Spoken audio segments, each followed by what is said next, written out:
BRICS एक ऐसा गठबंधन जो चुपचाप दुनिया की ताकत का संतुलन बदल रहा है। शुरुआत हुई थी ब्राजील, रूस, इंडिया, चाइना और साउथ अफ्रीका से, लेकिन आज ब्रिक्स सिर्फ 5 देशों तक सीमित नहीं है।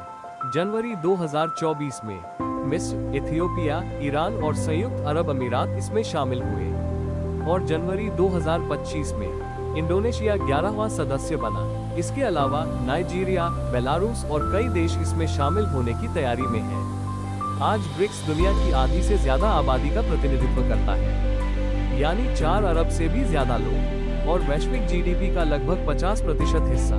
खासतौर पर जब परचेसिंग पावर पैरिटी से देखा जाए, सिर्फ पुराने 5 ब्रिक्स देशों की जीडीपी 2024 में थी $26.7 ट्रिलियन।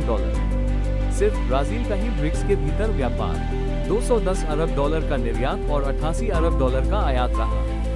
ये कोई छोटा समूह नहीं है, ये एक आर्थिक महाशक्ति है। असल कहानी यहाँ से शुरू होती है। ब्रिक्स सीधे अमेरिका पर हमला नहीं कर रहा, लेकिन धीरे धीरे अमेरिकी डॉलर पर निर्भरता कम कर रहा है। रूस और ईरान पहले ही करेंसी स्वैप एग्रीमेंट कर चुके हैं। अब वो डॉलर नहीं, बल्कि रूसी लीर पेमेंट सिस्टम का इस्तेमाल कर रहे हैं। ब्रिक्स के और भी कई देश अब अपने अपने लोकल करेंसी में व्यापार करने लगे हैं। नतीजा क्या होगा?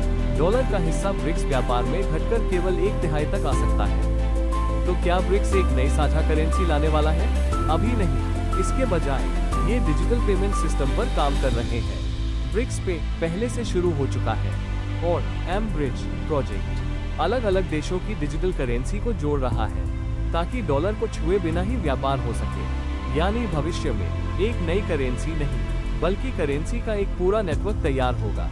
सोचिए, आधी दुनिया की आबादी, करीब आधी दुनिया की जीडीपी, और ऐसा सिस्टम जिसे डॉलर की जरूरत नहीं। ब्रिक्स सिर्फ एक गठबंधन नहीं है, ये बनने जा रहा है एक नया वर्ल्ड ऑर्डर।